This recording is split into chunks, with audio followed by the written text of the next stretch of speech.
In the name of Allah, the Beneficent, the Merciful.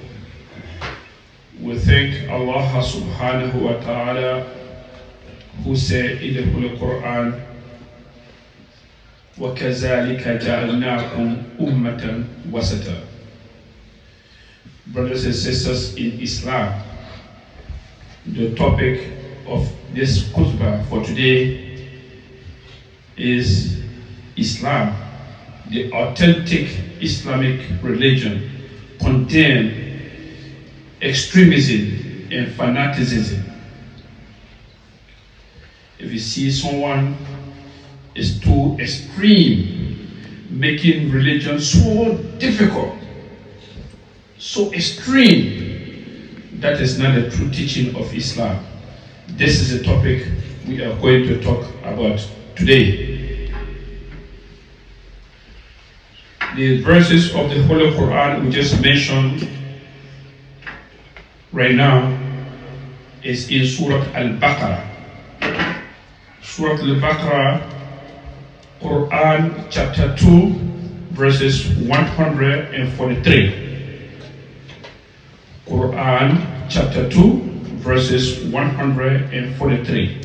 Allah subhanahu wa ta'ala told us, وَكَذَلِكَ جَعَلْنَاكُمْ أُمَّةً وَسَطًا. Meaning, and we ordain you to be the middle part nation. That's Ummatan Wasata. Before we talk about extremism, so the first paragraph of the khutbah, inshallah, we're going to be faster, but we will talk about what make us Muslims Ummatan Wasata. What make us Wasata? And what does Wasata mean? Wasata is Arabic word. What the Imam was talking about. Allah ordained us to be the Ummatan Wasata. How we became Ummatan Wasata. This is what we're going to talk about the first paragraph. Then the second paragraph of the khutbah, or the second khutbah, inshallah, we'll talk about our contemporary issues today. What Muslims are doing, what non-Muslims are doing when it comes to extremism. That was like just an introduction to the khutbah. What does Wasatan mean? The primary meaning of Al-Wasat is we have made you middle path nation, in between two extremes. We make you the middle. Allah subhanahu wa ta'ala saying that He made us middle. We are not too far extreme right. We are not either far extreme left. So we're not going to make sure everything today, but we'll talk about like a couple of them. You, when I say you, are talking about all of us, we the Muslims. You are not a nation of extremists. We are not. And you are not a nation of peripheries.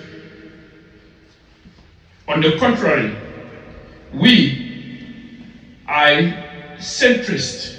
Yes, that's the real linguistic, real meaning of wasat. We are centrist.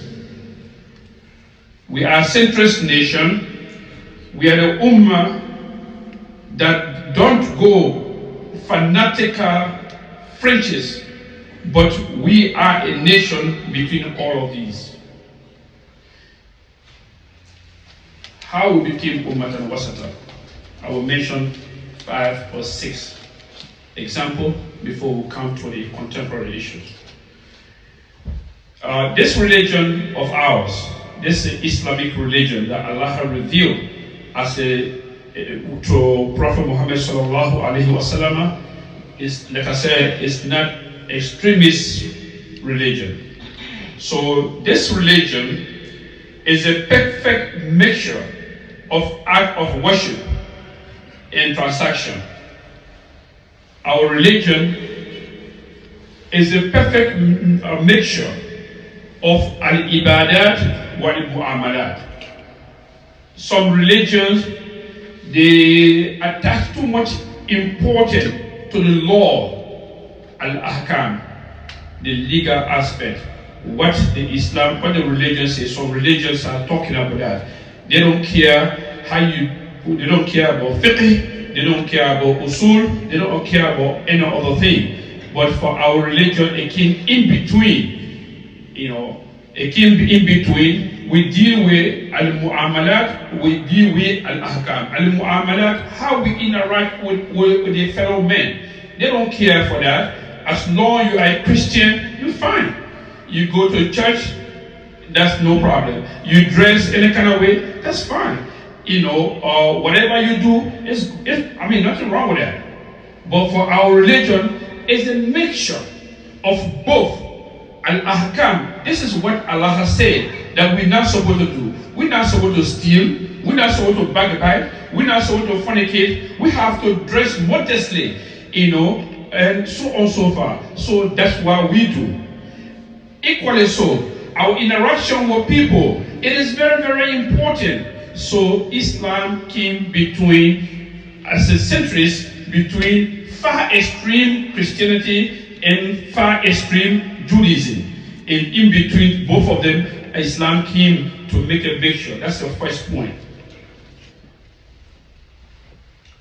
The second one, the Islam is between the enjoyment of this world and the hereafter.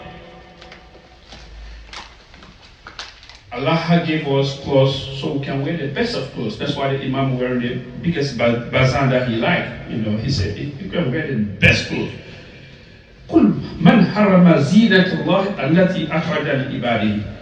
If you become a Muslim, then you don't even take care of your appearance.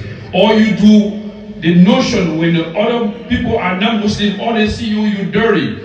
The first impression about them, about you, is, oh, the Muslims people are dirty people. When you somewhere, you spitting everywhere, you call yourself Muslim. That's not what Islam told you to do. Islam wants you to be clean. Islam wants you to enjoy this world. Secondly, Islam wants you to eat the best of food. Well, what Allah has said, Kulu min tayyibatu ma razaqnakum. You eat, enjoy your life, eat the best of food. Wear the nice clothes. That's what Islam told you. Islam didn't tell you that you should sit down behind the door, make yourself dirty. So when the non-Muslim, they think about Islam, the first impression that will come in their mind is, oh, these people, they are dirty sort of people. No. Islam tells you to eat the best of food. Islam wants you to wear the best of clothes. That's what makes us ummatan wasata. Allah also said, وَأَبْتَغِ فِي مَا آتَاكَ اللَّهُ الدَّارَ الْآخِرَةَ وَلَا تَنْسَ نَصِيبَكَ مِنَ الدُّنْيَا. Seek for what Allah gave you. If Allah gave you good health, seek the judgment day from what Allah gave you. If Allah gave you money, seek, that's the best time you know for the Dar al-Akhirah. Make zakat, give sadaqat, do all kind of charity. That's what Allah gave it to you. Make good use of it. وَلَا تَنْسَ نَصِيبَكَ مِنَ الدُّنْيَا.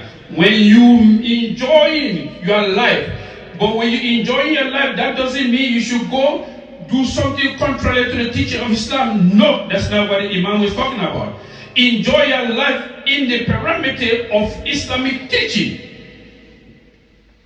Islam wants you to eat and breakfast, and I will come to that. Islam wants you to get married. Islam wants you to make salat. And at the same time, when you get tired, if you have a chance, you make tahajjud. Islam wants you to do that. But equally so, Islam wants you to have a rest of mind. You should sleep. Sleep good. And then Islam wants you to marry women. Your religion should not tell you that, say, okay, so long I'm a Muslim, so therefore I'm not going to get married again. No, Islam didn't tell you that. So Islam is just in between. That's the second paragraph. The third one, Islam take us between the need of the body and the need of the soul. Some faith, non-Muslims. Some other faith groups say, get rid of the desire. Far East, somewhere in Asia, in Philippines, Bangkok, they have a religion which is not even Christianity, it's not a Judaism, they tell you, get rid of desire. Don't have those desire. Then that means you're good. Then you go to heaven. And some other people say, do whatever your heart wants you to do. Some other Far East, they tell you, oh, do anything. So long your heart likes something, go ahead and do it. Islam says, no, it's not like that. When the religion tell you, don't do this one, you stop right there. When the Islam tell you, do something, you do that. That's why they call Ummatan Wasata. That's how we are.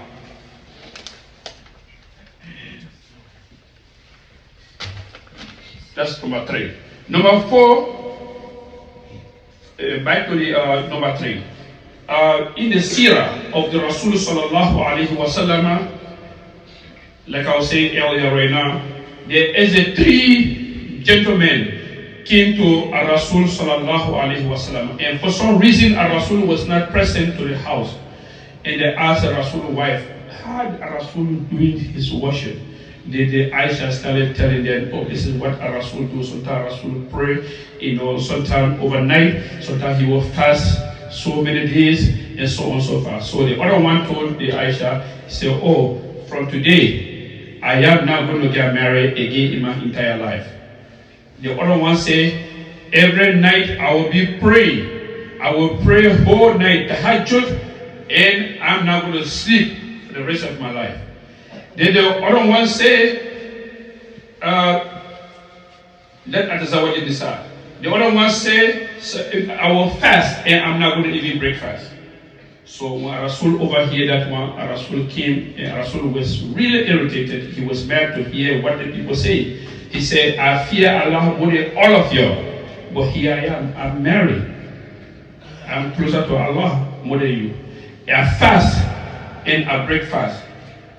And then I make a salat, and then I start to salat at the same time. Meaning, when I get up in the night, after salat al-Faraid, in the night, when I wake up like that, I will make some salat, then later I go back and sleep. That's me. So how come you will say you're not going to do that? فَمَنْ رَغِبَ عَنْ سُنَّتِي فَلَيْسَ مِنِّي. Anybody go beyond my sunnah of the Prophet Muhammad, the tradition of the Prophet Muhammad, you are not part of me. That's the 4th one. Islam has a perfect balance between the right of the individual and the right of the society. Islam gave the right of the society and they gave the right of the individual. I think we all know in the early 60s, we were hearing about extreme high quality. We were hearing about communism, socialism, liberalism. And what the communists tell you, that everything should be equal, distributed between people. And the socialism will tell you government have to be possess everything. Everything belongs to government. The government will tell you what to do about it. And the capitalism, self-centered. Capitalism, extreme, capitalism will tell you the rich people will continue to be rich, then the poor people will continue to be poor. But Islam came. Islam said, no, it's not supposed to be that way. Islam said that you have your right to your property. What is belong to you, it belongs to you. That's what Islam says. Equally so, Islam tell you, when you get a lot of money, you get a lot of property, you should give whatever extra one that you have, make the zakat to the poor people. That's what Islam wants. Islam don't take your property from you, no. Islam will just tell you, okay, this is a zakat. Well, if you have a money, this is zakat. If you have a property, this is zakat. That's what Islam is saying. Like I said, Islam came and then confirmed that your property is your property. All right. The 5th one, the Islam gave us the right to the family. Islam gave the right to the family. Islam gave the husband their right.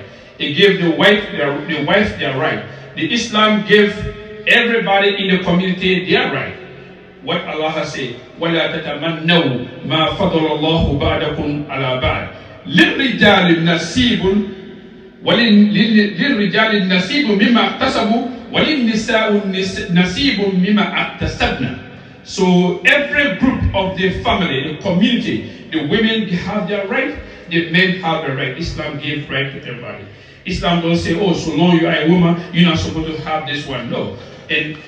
But the women have a right which is limited. If you are a woman, this is what you're supposed to do to your husband. You're supposed to obey your husband. That's what Islam did for us. It don't deny any group of people their right. No. Islam gives everybody their right in the community. Quickly, Islam gave the perfect balance between injustice and mercy. Some faith group will tell you that the criminal have no faith. The criminal have no right. If you assume you catch the criminal have no right. What you do, criminal need to be punished. But Islam gave room. If somebody commit a crime, somebody, let's use a homicide, for example, somebody kill your relative, Islam gave you the right to take him to the Islamic authority to prosecute him. That is your right. But at the same time, Islam open room for you for forgiveness. You can forgive the criminal. So long he did that, and then so long you know he did it, Islam say, okay, you know what? If you have all the ultimate right, then you can able to forgive this person because he committed that one. Some other religion they don't have that. Criminal, you have to be prosecuted, and that's the ban of, that's a period.